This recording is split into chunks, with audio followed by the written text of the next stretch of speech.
Hoje nós vamos estar dando continuação ao estudo do livro de Tiago. Na verdade, hoje nós estaremos finalizando essa série de estudos que nós havíamos tendo.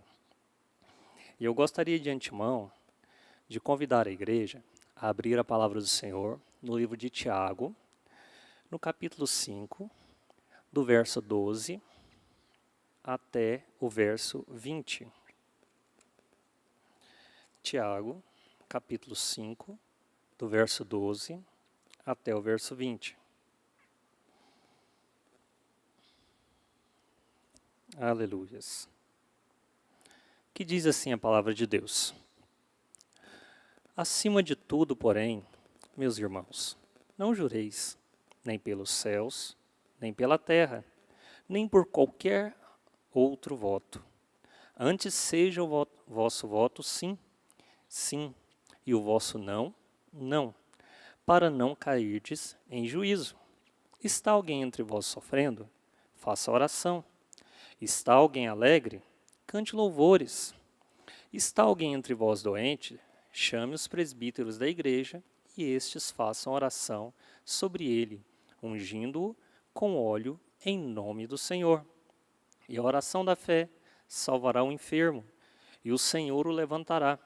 E se houver cometido pecados, ser-lhe-ão perdoados.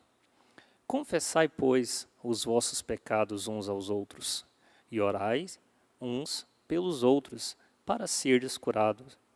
Muito pode, por sua eficácia, a súplica do justo.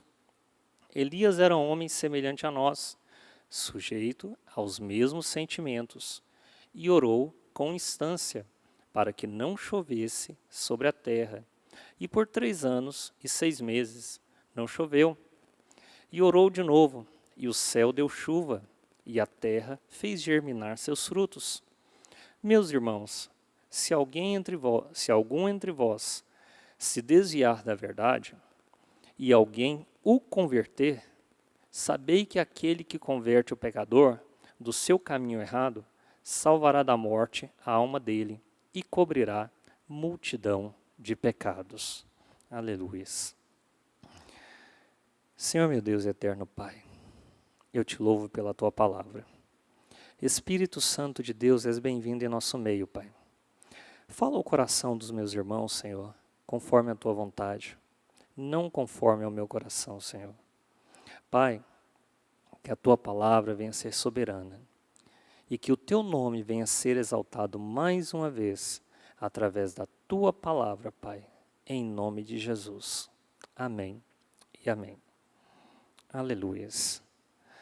Meus irmãos, o livro de Tiago ele é bem sucinto, né?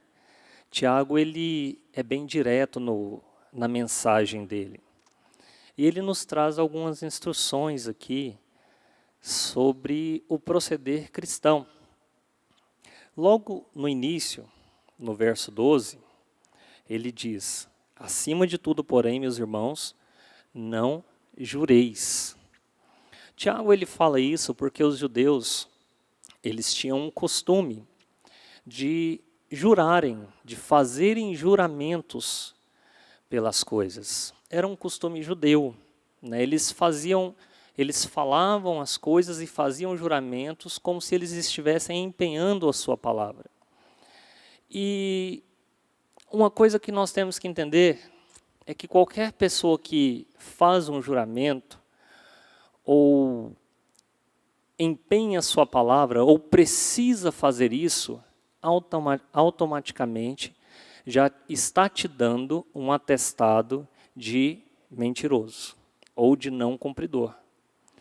E Tiago ele fala isso para nós de forma muito simples. Nós que somos cristãos, nós devemos ter uma só palavra. O nosso sim, ele deve ser apenas sim. E o nosso não deve ser apenas não. Como diz lá no livro de Mateus, o que passar disso é proveniente do maligno.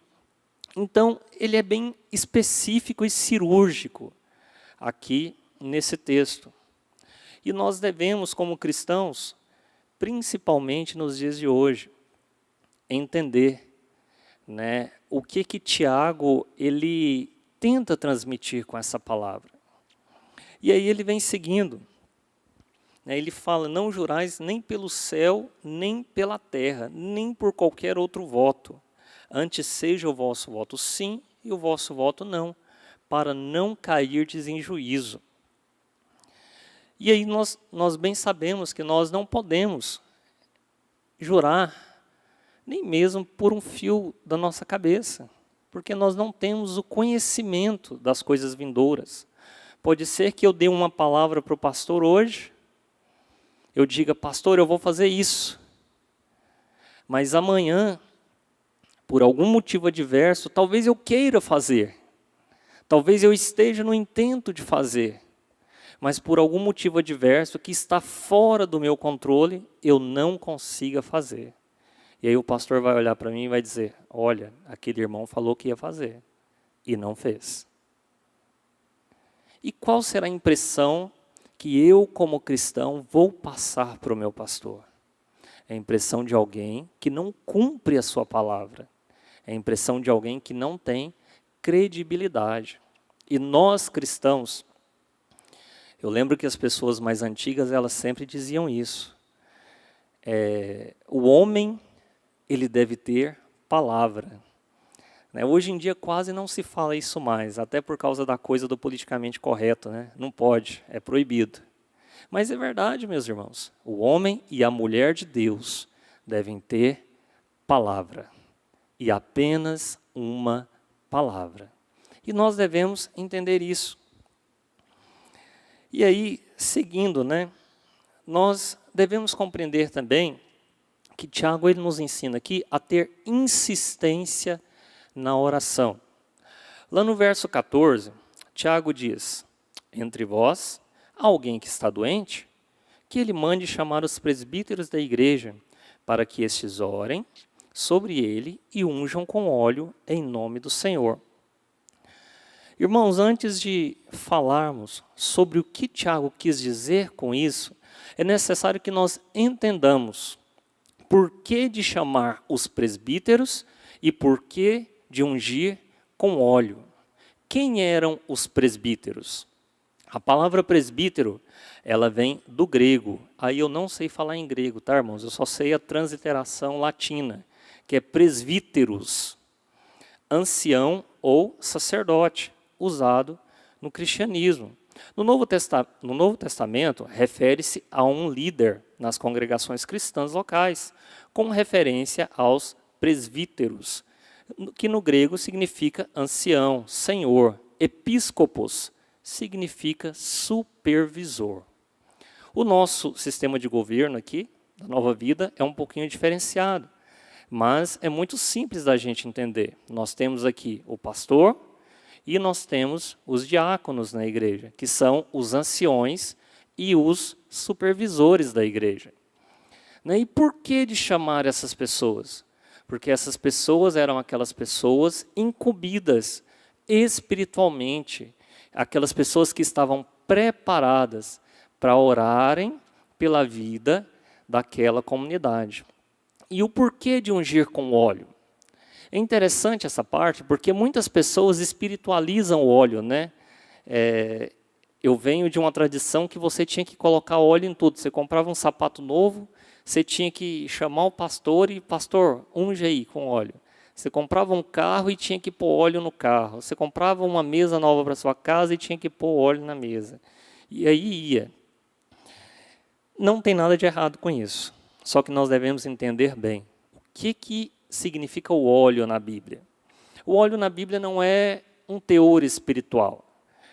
O óleo, como os irmãos bem sabem, nos dias de hoje, principalmente para aquelas pessoas que são diabéticas, e aí o Mateus ele pode me corrigir se eu estiver errado, e nos hospitais também, quando as pessoas estão fazendo tratamento, estão muito tempo internadas, a pele fica ressecada e às vezes cria algumas feridas chamadas escárias. E aí é usado um óleozinho chamado Dersane para cuidar. É isso mesmo, Mateus? Para cuidar. Aquele óleo, ele ajuda na hidratação e no secamento e no fechamento das feridas. Aquele óleo também, que era usado naquele período, ele tinha um caráter físico, de literalmente curar. Então, eles associavam a parte física, curativa, e a parte espiritual. Por isso, a unção com óleo. E no Velho Testamento, nós podemos ver vários exemplos. Eles ungiam tudo, né? Eles ungiam as coisas do templo, animais, e em algumas raras exceções, até pessoas mortas. Mas no sentido de consagrar a Deus, não no sentido de fazer aquilo ser algo sobrenatural. Então nós devemos ter um claro entendimento do que era essa unção com óleo. Essa unção com óleo, ela tinha mais um caráter medicinal, porque a medicina naquela época ela era muito limitada, né? E aí nós temos vários textos que falam do bálsamo e outras coisas. Então, a função do óleo mais específica naquele período era essa.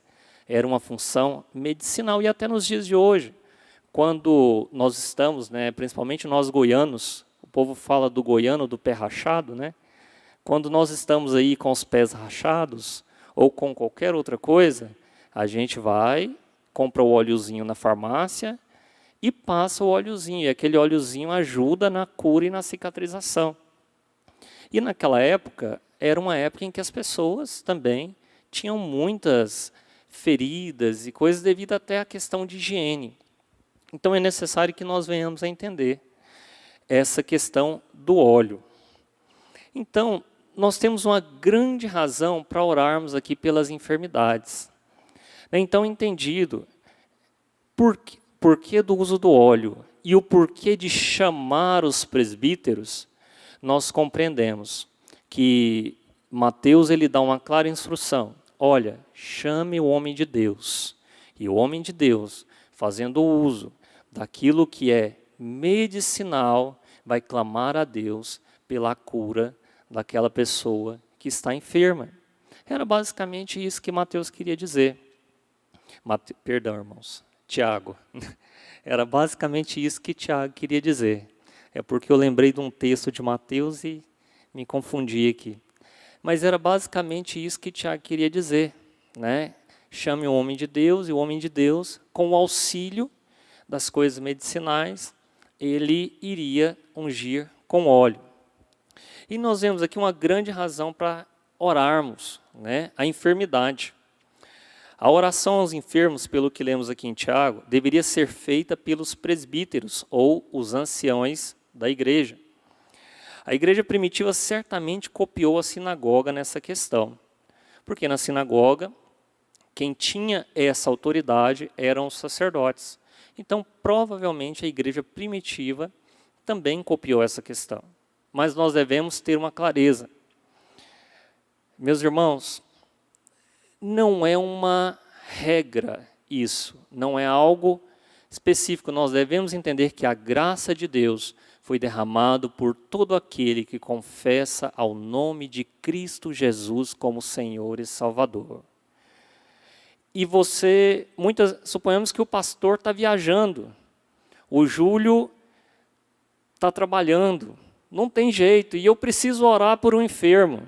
Meu irmão, clame em nome de Jesus, estenda a sua mão e declare a cura, porque o Senhor vai agir através da sua vida.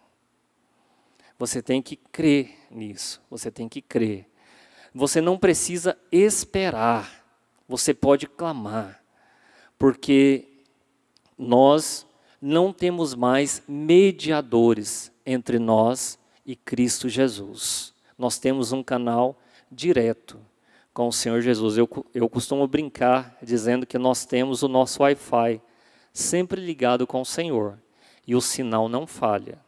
Então, se você clamar com fé, a oração de fé, ela pode curar.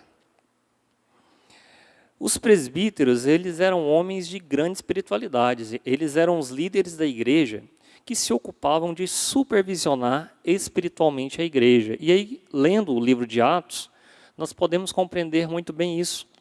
Os presbíteros, eles eram aqueles homens responsáveis pela parte espiritual da igreja. E os diáconos eram aqueles homens responsáveis, na igreja primitiva, pela parte física, por cuidar, por dar assistência, né? Eles eram os responsáveis pela parte física da igreja, né? Então, nós temos essa clara compreensão. Então, por que eram chamados os presbíteros e não os diáconos?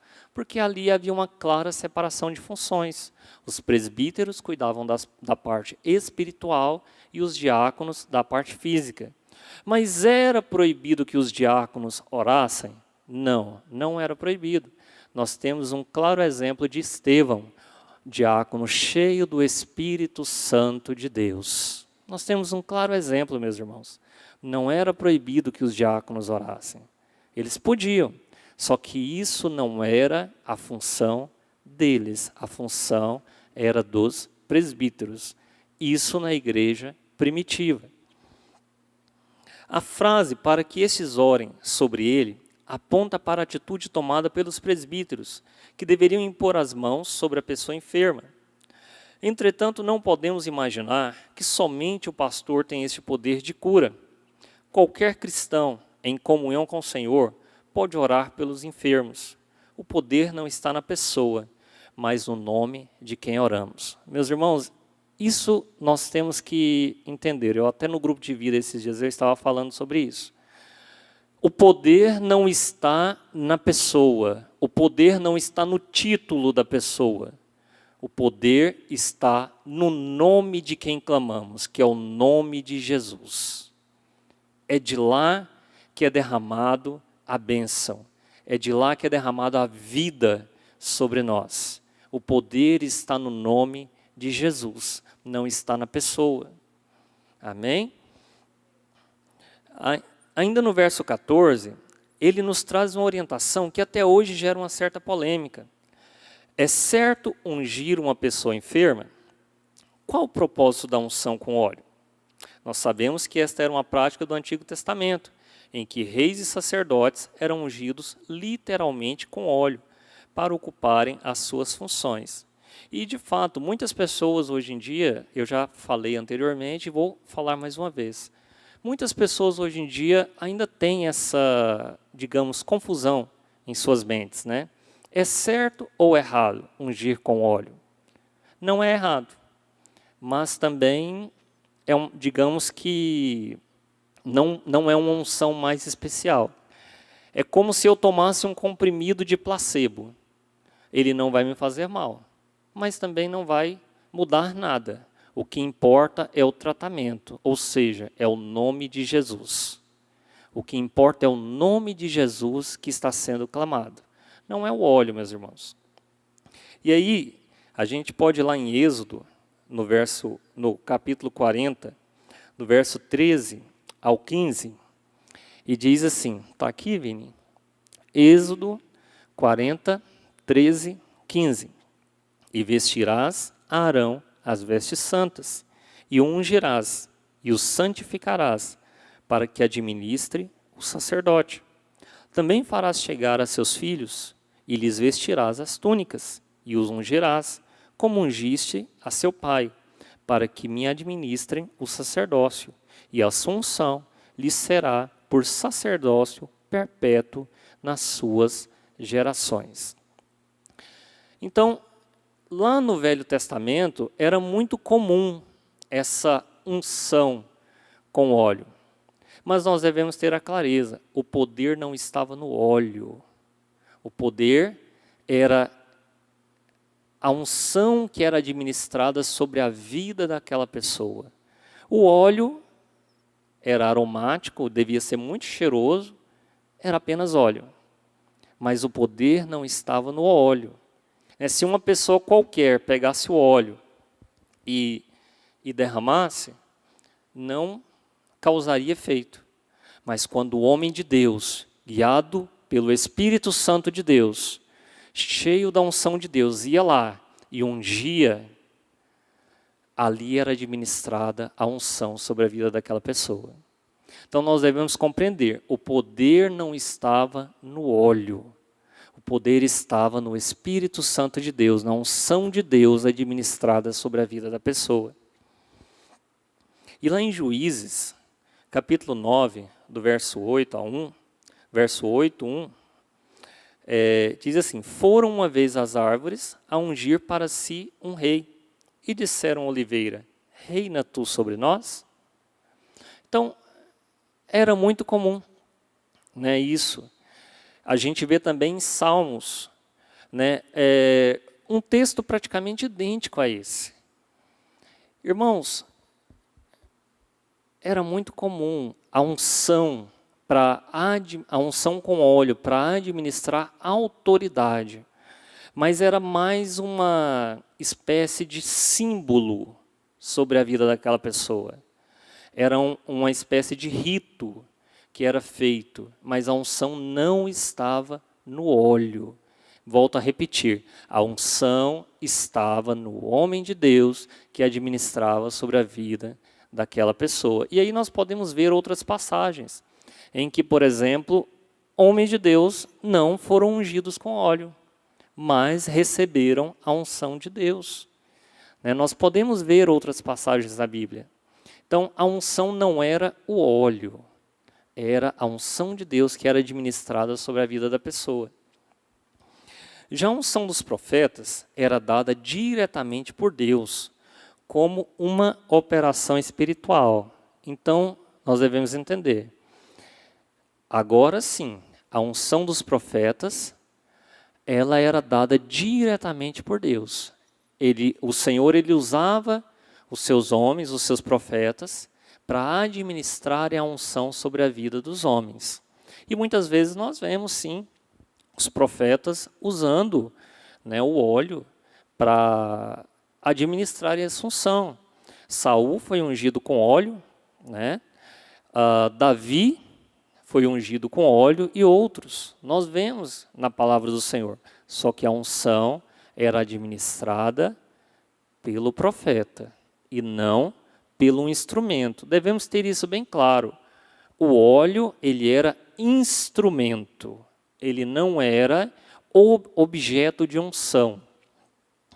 Em 1 Reis, capítulo 19, verso 16, diz assim: Ageu, filho de Nice, ungirás reis sobre Israel, e também Eliseu, filho de Safate, de Abel Meloá, ungirás profeta em teu lugar.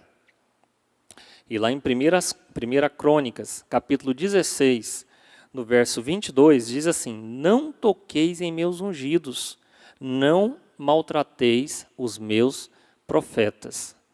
Muitas pessoas fazem uma interpretação equivocada desse texto, né, meus irmãos? O Senhor está falando que nós devemos ter cuidado, né, com aqueles homens que são escolhidos por Deus. E aí nós vemos muito bem isso na vida de Davi.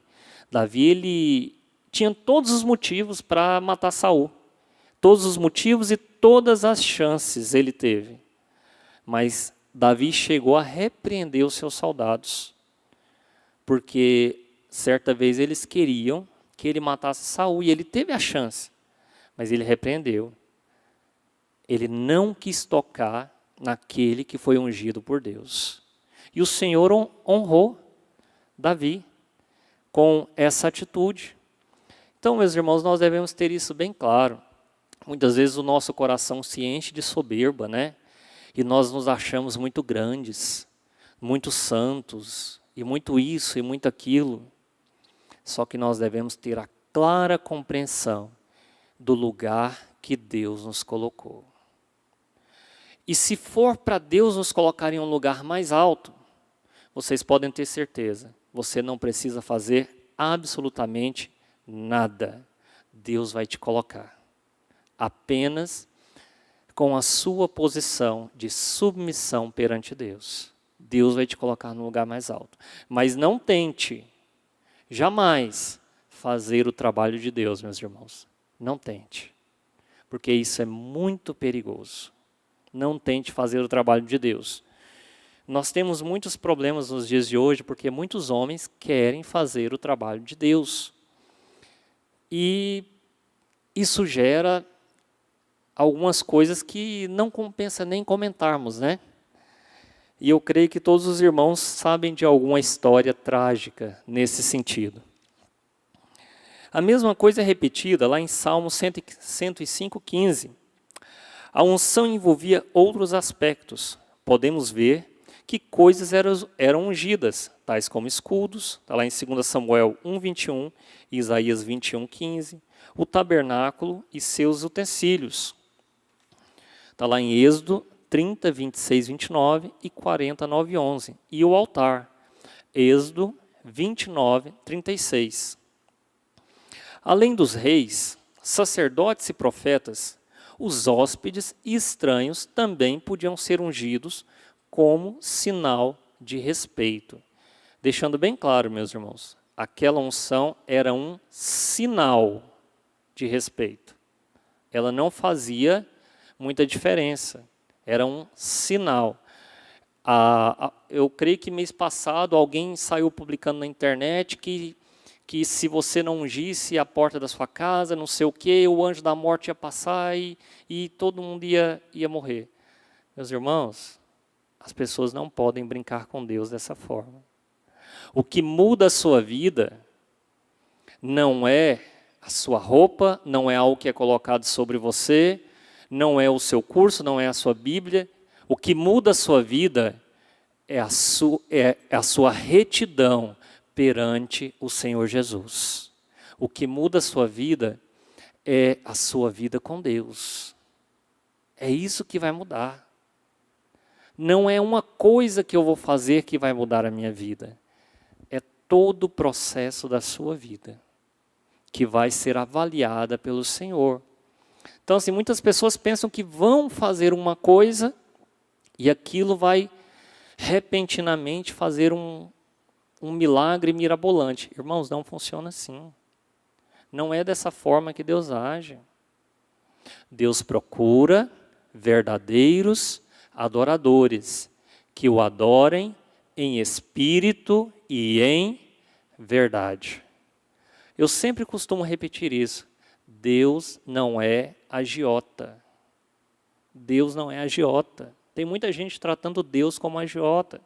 Tem pessoas que querem fazer negócios com Deus. Meus irmãos, nós não devemos fazer isso. Não devemos tentar fazer negócio com Deus. Não tente fazer nada em troca. Deus não precisa. Se você não fizer algo de coração, Deus rejeita. Ele não precisa que você faça negócios, que você faça barganhas. E hoje em dia a gente vê muito isso. Basta você ligar a TV, em qualquer programa evangélico aí, você vê as pessoas fazendo barganhas com Deus. Faça isso que você ganha aquilo. Faça isso para você ter aquilo. Faça isso para você ter uma mansão em Miami. Irmão, se fosse tão fácil assim ter mansão em Miami, não ia sobrar um lote em Miami. Já pararam para pensar sobre isso? Não ia ter um lote. Se fosse tão fácil assim ter Ferrari, ter carro importado, não ia ter carro importado nas concessionárias. As pessoas estão brincando com Deus. As pessoas têm que entender que nós não devemos tentar barganhar com Deus, porque Deus não se dá a isso. Deus é santo. Nós devemos entender isso. É importante entendermos que o óleo era largamente usado como remédio no mundo antigo. Já foi dito anteriormente. Observando todos esses aspectos, entendemos que Tiago está orientando aos presbíteros que se aproximem do leito do enfermo, utilizem-se de recursos espirituais e naturais, ou seja, a oração e o remédio. Irmãos, é necessário que nós tenhamos uma fé racional. Nós não podemos ter uma fé tola. Uma vez uma pessoa conhecida minha que fazia uso de medicamento contínuo e não podia ficar sem o medicamento, ela virou e falou assim: olha, irmão, eu estou fazendo uma campanha, eu tenho muita fé e eu vou parar de tomar o remédio porque Deus já me curou. Eu olhei para ele e falei: irmão, não brinca com Deus. A gente tem que ser racional. Não, mas Deus vai me curar. A pessoa foi parar na UTI, porque ele parou de tomar um remédio, passou muito mal, teve um infarto e foi parar na UTI. Ele tentou a Deus. Deus capacitou os médicos, capacitou os cientistas, os biomédicos para criarem um remédio para ajudarem ele. E ele tentou a Deus. Irmãos, nós devemos ter uma fé racional. A nossa fé não pode ser tola. Deus faz milagres? Faz. Deus opera maravilhas? Opera. Mas a gente não pode ficar tentando a Deus. A gente tem que ser racional também. E Tiago, na sua carta, ele deixa isso bem claro, bem explícito, né, que a nossa fé ela deve ser uma fé racional, uma fé que não pode ficar mirabolando. Nós devemos entender essas coisas. A Bíblia usa duas palavras gregas que significam ungir. São elas, aleipo e shiro. No texto de Tiago 5,14, a palavra que aparece é aleipo. Essa observação pode nos ajudar a entender o sentido da frase, e é unjam com óleo. E aí nós vemos muito bem, irmãos, Tiago, o nosso irmão Tiago, usando essa fé racional. Olha, orem pelos doentes no leito, mas levem também um remédio.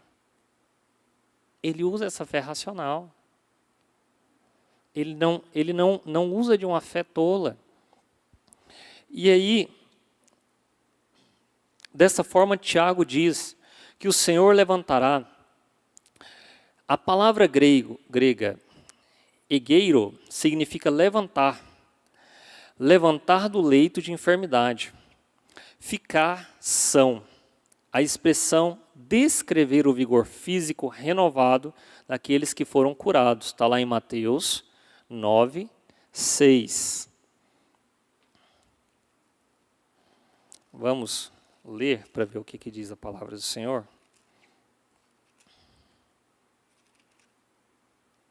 Mateus 9, 6 diz assim: Ora, para que saibais que o Filho do Homem tem sobre a terra autoridade para perdoar pecados.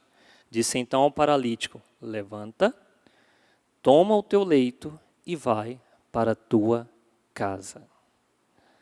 Irmãos, nós devemos crer no milagre. Nós devemos ansiar pelo milagre. Nós devemos ter uma fé que não seja duvidosa. O nosso grave problema, às vezes, é que nós temos uma fé duvidosa. Nós, às vezes, até oramos pelos enfermos. Mas nós oramos pensando assim, eu vou orar, mas se não melhorar, amém. Nós devemos orar crendo que Deus vai curar, que Deus vai fazer um milagre, que Deus vai fazer maravilha, que Deus vai operar e que em nome de Jesus as montanhas serão movidas. Nós devemos crer, mesmo que nós não venhamos a ver. Nós devemos orar para aquela pessoa que está no leito de morte, crer que ela vai ressuscitar e crer que ela vai se levantar, mesmo que nós não venhamos a ver, porque ela vai ressuscitar, ela vai se levantar na ressurreição dos justos em nome de Jesus. Nós devemos crer nessa verdade. A nossa fé não pode ser duvidosa. Muitas vezes o nosso defeito é que nós temos uma fé duvidosa. Nós oramos, clamamos, fazemos campanha, mas duvidando daquilo que pode acontecer.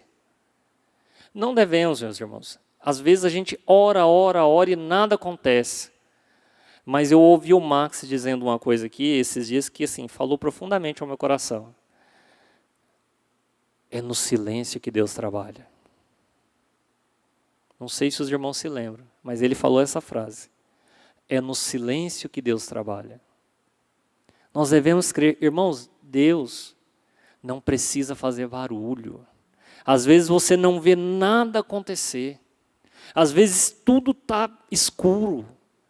Às vezes tudo está indo contra. Mas Deus está lá trabalhando.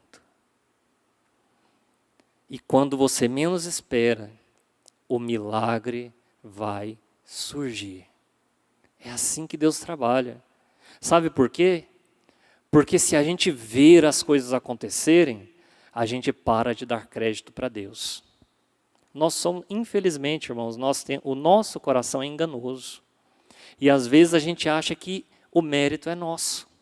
Às vezes a gente pensa que o mérito é nosso, foi o nosso muito esforço, foi o meu muito jejum, foi a minha muita oração, foi o meu muito sacrifício, foi porque eu insisti. Não foi porque você fez nada, foi porque Jesus de Nazaré tem misericórdia e Ele te amou, e Ele desceu da cruz do Calvário e ressuscitou ao terceiro dia. Foi por isso. E somente por isso. E nada que você fizer pode mudar isso. O mérito é dele e somente dele. Amém? E agora vem uma questão muito controversa, né? A doença é ocasionada pelo pecado? Irmãos, é tão complicado isso, porque eu falo porque eu já passei por isso na minha pele. Eu fui acometido certa vez de uma doença nos nervos inferiores, uma doença rara. E alguém, sem muito discernimento da palavra de Deus, chegou e falou que era porque eu estava em pecado. Irmãos, eu fiquei pensando, eu fiquei procurando e fiquei vasculhando no baú da minha vida qual que era o pecado que eu tinha cometido tão grande. Na verdade, se eu vasculhasse direito, eu ia achar muito pecado, porque a gente tem demais. Mas eu fiquei procurando, sabe? Eu falei, gente, mas eu não fiz nada. Irmãos, será? Não, não é. Nós temos que entender que o Senhor Jesus, Ele disse, filhinhos, não temas, no mundo tereis aflições. Mas eu venci o mundo. Nós temos que entender isso. O Senhor Jesus, Ele não falou, filho, você não vai ter nada. Filho, você vai ter uma mansão em Miami. Filho, você vai ser rico. Filho, você nunca vai passar por dificuldade. Você nunca vai ter um perrengue na sua vida. Você nunca vai ter... Ele não falou isso. Ele falou, filhinhos, não temas. No mundo tereis aflições. Mas eu venci o mundo. Ele diz que Ele venceu o mundo e nós devemos crer, por maior que seja a aflição, por maior que seja a tristeza, por maior que seja a dor, nós devemos entender que Jesus de Nazaré já venceu o mundo e tudo que nele há. Nós devemos crer nisso. O Senhor Jesus, Ele é poderoso para nos salvar. Nós devemos louvar, irmãos, em todos os momentos, em todos os instantes. E às vezes é muito difícil falar isso, né? Principalmente nesse momento de pandemia que nós estamos vivendo. Como que eu falo para uma pessoa que está passando por uma dor muito grande? Louvar a Deus. Como que eu falo para uma pessoa que está doente no leito? Louvar a Deus. Você deve falar. Você deve falar para ela crer, para ela ter fé, porque Deus é poderoso. Você deve falar para ela que mesmo se tudo der errado, Deus é poderoso e a alma dela vai estar na Nova Jerusalém. Você deve dizer que mesmo que a cura não surja, Deus é poderoso para curar a alma. Mesmo que as contas não sejam pagas, Deus é poderoso para pagar pela sua alma na cruz do Calvário. Nós devemos crer. Às vezes é difícil a gente falar. E esses dias eu estava conversando com uma pessoa que perdeu 2 pessoas. E ela falava, Irã, o que Deus quer dizer com tudo isso? O que eu faço? Eu dizia para ela a seguinte coisa, olha, eu não sei o que Deus quer dizer. O que Deus quer dizer. Eu não sei por que tudo isso está acontecendo, mas eu sei de uma coisa. Jesus Cristo morreu na cruz do Calvário. Por mim e por você. E se você tiver fé, mesmo que você morra, a sua alma jamais vai morrer. Aquela pessoa depois me ligou e disse que sentiu uma paz tão grande no peito. Mas não foi eu não fiz nada. Foi o Espírito Santo de Deus.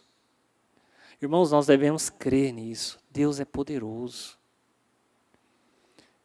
Mesmo que as situações sejam difíceis, Deus é poderoso. E aí tem um cântico antigo que os irmãos cantavam, que fala, né? Se as águas do mar da vida, elas quiserem te afogar, não temas, vai adiante, segura nas mãos de Deus e vai. Simplesmente vai. Muitas vezes a gente faz igual aquele apóstolo, né? Naquele mar revoltoso. A gente olha para as ondas que estão grandes, a gente olha para o vento e a gente esquece que é Jesus quem está no barco. E a gente começa a afundar. Só que quando a gente olha para Jesus, a gente anda sobre as águas. Nós devemos crer nisso. E aí, para alguns, toda enfermidade é ocasionada pelo pecado. Já outros defendem uma linha menos rigorosa e procuram entender o contexto como um todo. É certo que o pecado trouxe ao mundo um desequilíbrio em todos os sentidos. Antes de pecar, o homem não tinha enfermidade.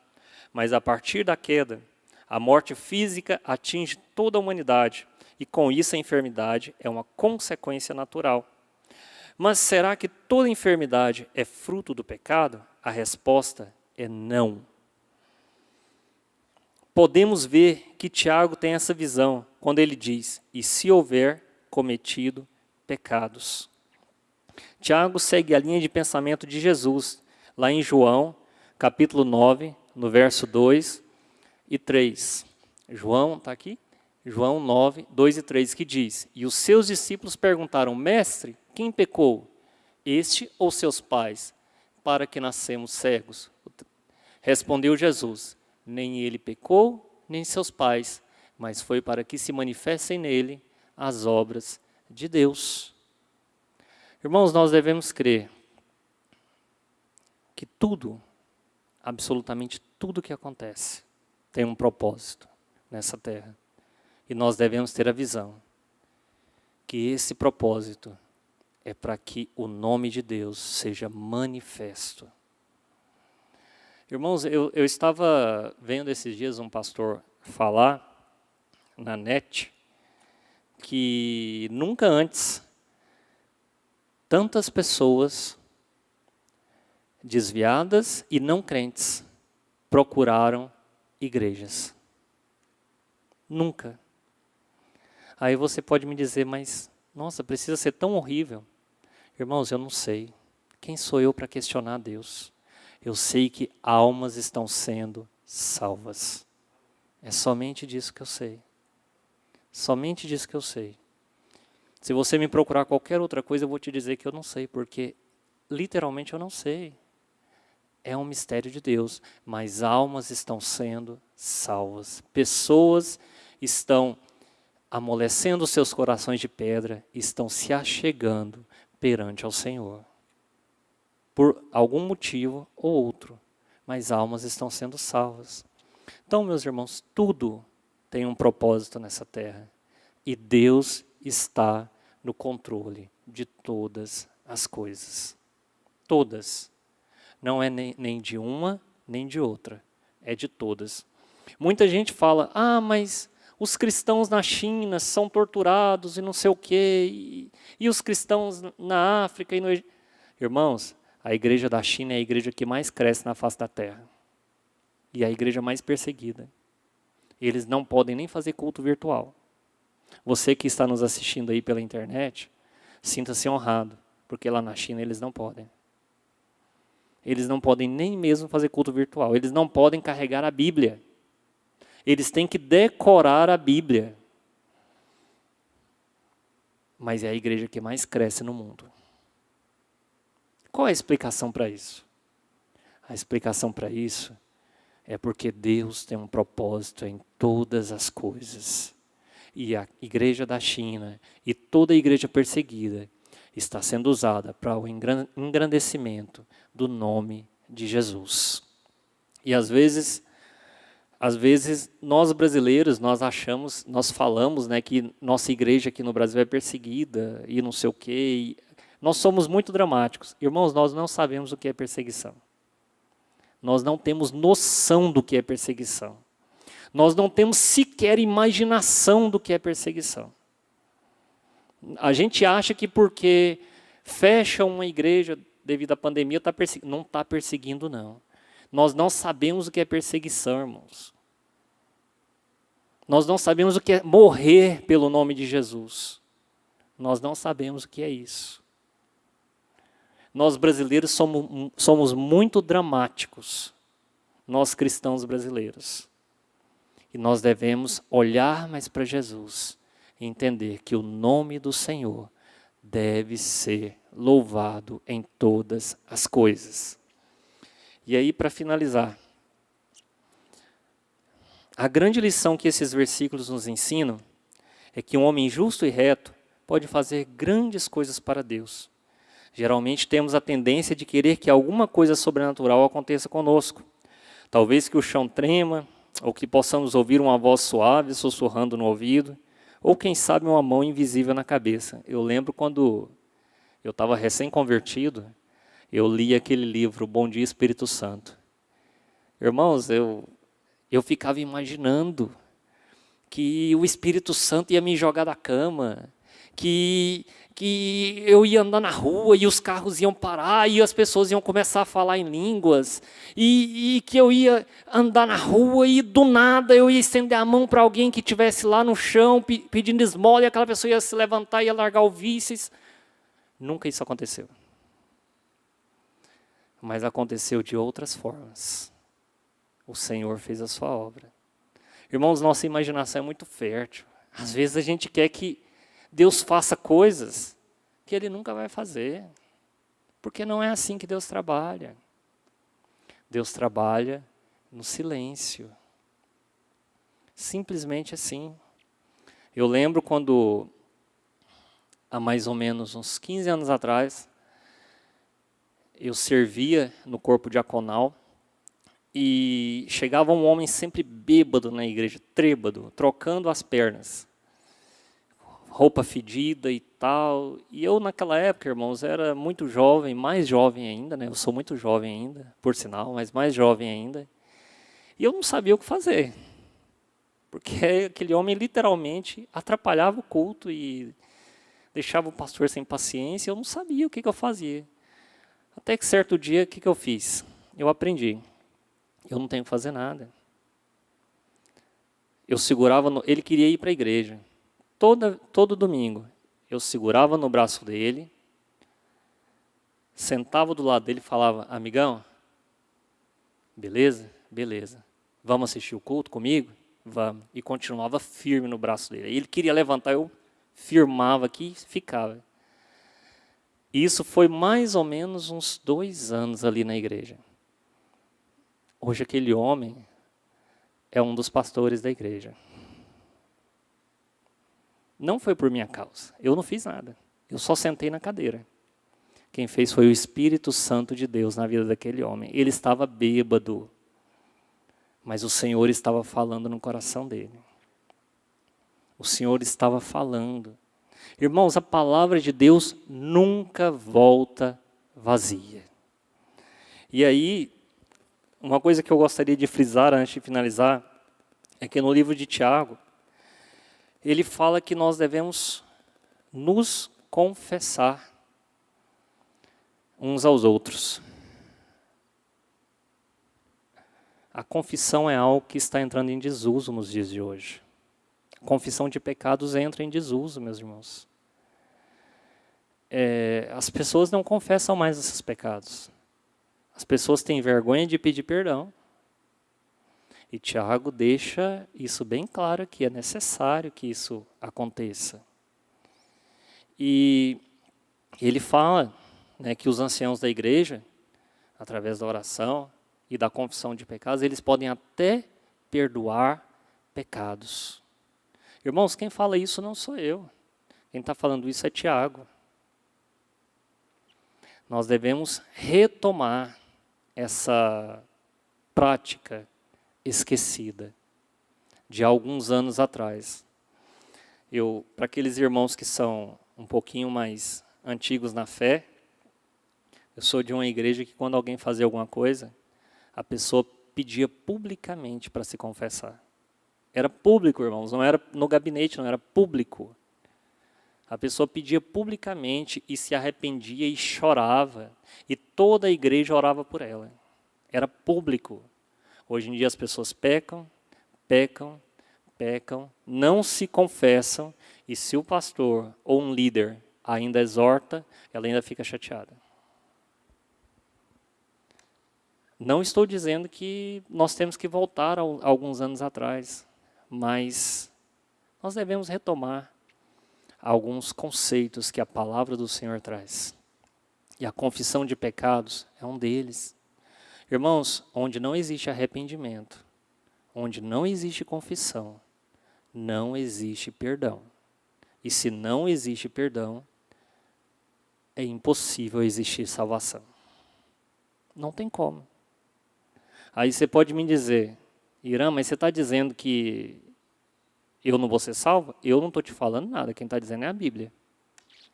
A Bíblia fala isso. Sem confissão de pecados, não existe perdão. Quem fala é a Bíblia. Então, meus irmãos, nós devemos retomar algumas coisas. É necessário.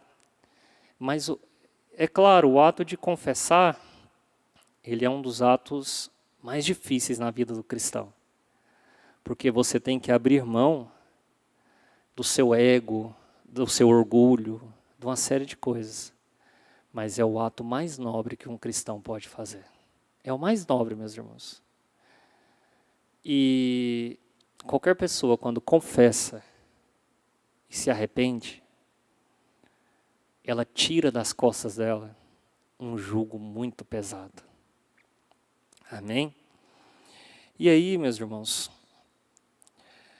essa expressão, ela diz, salvará a vida dessa pessoa e fará com que muitíssimos sejam perdoados. Irmãos, lá no finalzinho ele fala isso, né, no verso 20, verso 19 e 20. Se você auxiliar alguém que esteja fora dos caminhos de Deus a voltar para os caminhos de Deus, olha o que diz lá no verso 20. Sabei que aquele que converte o pecador do seu caminho errado, salvará da morte a alma dele e cobrirá multidão de pecados. Irmãos, isso é muito forte. Cobrirá multidão de pecados. Nós estamos num tempo em que as pessoas não têm mais amor por almas. Nós estamos num tempo em que a maioria das coisas se tornou automática. Nós estamos num tempo em que a gente vê o nosso irmão caindo e a gente às vezes não tem capacidade de estender a mão. Nós estamos num tempo em que se nós estivermos bem, se a nossa vida estiver bem, se eu achar que eu estou espiritualmente bem, me perdoem a expressão, o mundo que se exploda. Nós estamos num tempo que é assim. Irmãos, nós temos que orar para que o Espírito Santo de Deus coloque amor por almas em nosso coração. Porque a igreja só tem um propósito. E aí, finalizei. A igreja só tem um propósito na face da terra. Um único propósito. Propagar o reino de Deus. O propósito da igreja não é fazer assistencialismo. O propósito, é claro que a igreja faz, e graças a Deus por isso, mas não é o propósito. O propósito da igreja não é fazer militância político-partidária. Nunca foi, nunca será e não é. O propósito da igreja não é construir grandes prédios. O propósito da igreja não é levantar pessoas eloquentes. O propósito da igreja é saquear o inferno e povoar o céu. Esse é o propósito da igreja na terra. E você deve orar ao Espírito Santo de Deus para fazer o seu coração arder por almas. E que você não se sinta em paz quando você ver uma alma perdida. Que você sinta o seu coração aflito e que você possa fazer alguma coisa e que você tenha uma palavra de Deus para a vida dessa pessoa. Esse é o recado que Tiago nos dá. Amém, meus irmãos? Essa é a palavra de Deus nessa manhã para hoje. Vamos estar com esse propósito em nosso coração. Vamos ter amor por almas. Vamos nos arrepender. Vamos colocar a nossa vida perante ao altar. Convido a igreja a se levantar neste momento, para que possamos fazer uma oração. Aleluias. Santo é o nome de Jesus. Soberano Deus, eterno Pai. Obrigado pela Tua palavra, Senhor Jesus. Obrigado, Espírito Santo de Deus, por falar aos nossos corações. Senhor, obrigado por cada pessoa, Pai, que está aqui neste lugar, por cada pessoa que está nos assistindo em suas residências, Senhor. Senhor, que o amor por almas, Pai, possa crescer em nosso coração. Que, Senhor, nós não venhamos a ser meramente pessoas religiosas, mas que nós venhamos, Pai, a propagar o Evangelho na face da terra. Senhor, que através das nossas vidas, que através da nossa confissão, do nosso arrependimento, a Tua palavra venha ecoar sobre as vidas, e assim como diz no livro de Atos dos Apóstolos, Pai, aqueles que estão do lado de fora, Senhor, eles venham a olhar para nós e venham, Pai, a sentir vontade de estar aqui na Tua casa, a sentir vontade de adorar o Teu santo nome, a sentir vontade de entregar a Tua vida aos pés do Senhor Jesus. Oh Espírito Santo de Deus, visita cada família, Pai, neste momento. Visita cada leito de enfermaria, Pai, cada UTI. Senhor, que cada família possa entender que o Senhor tem um propósito em tudo isso que está acontecendo. Que cada pessoa que está no leito, Pai, possa ouvir a palavra de Deus e possa sentir o seu coração quebrantado, Senhor, pelo Espírito Santo de Deus, e possa se arrepender dos seus maus caminhos, Pai, e que mais pessoas, Senhor, venham aceitar ao Teu nome, Senhor Jesus, como o único Senhor e Salvador da vida, Pai. Oh Senhor, que a Tua igreja venha crescer, Pai, não em estrutura, não financeiramente, Pai Santo. Oh Senhor, mas que a Tua igreja venha crescer em vida, em avivamento, em graça, Senhor. E que as pessoas possam ser alcançadas em todos os cantos dessa nação, Pai. Oh Santo de Israel.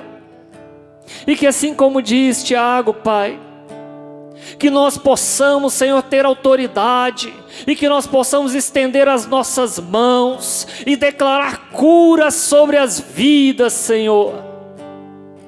Oh Deus Altíssimo, muito obrigado, Pai.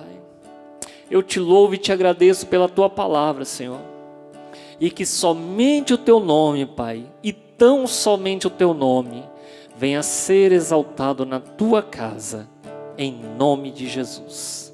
Amém e amém.